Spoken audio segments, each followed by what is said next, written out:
US President Donald Trump recently repealed a scientific finding that greenhouse gas emissions endanger human health, removing the legal basis for federal climate regulations.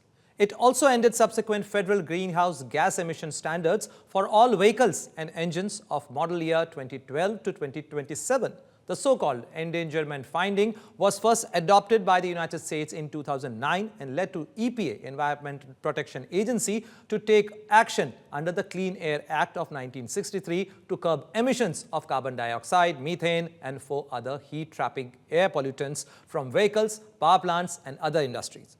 Former US Secretary of State Hillary Clinton, who is in India, criticized Trump's move on environment protection. Listen to what she has to say.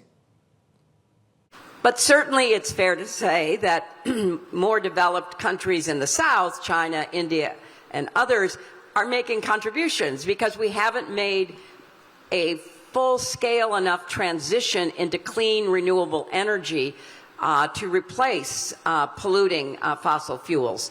And, you know, when I talk about fossil fuels, I'm not just talking about climate change. I'm talking about the pollution that fills the air in Delhi or Beijing.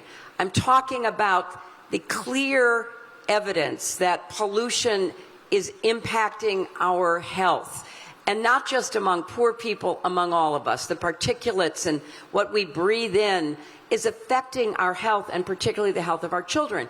So that's why when I talk about climate, I always talk about climate and health, because it's not just an energy issue, it is also a health issue. So when we think about this big intergenerational transfer of wealth, I think that the older generation needs to join with the younger generation in doing whatever we can to interrupt this cycle of climate change and health impacts.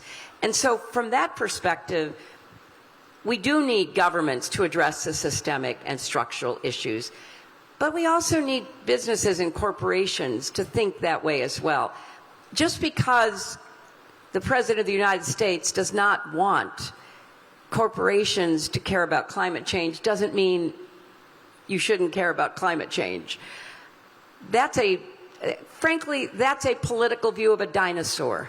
It is just so out of touch with everything that we know, how we are living, what we are breathing, what we are seeing. We can't be told, don't pay attention to what has happened for political reasons. We have to say, no, we see it, and we're going to respond to it. So the systemic changes in both mitigation and adaptation must continue, despite some of the pushback coming from my country in particular.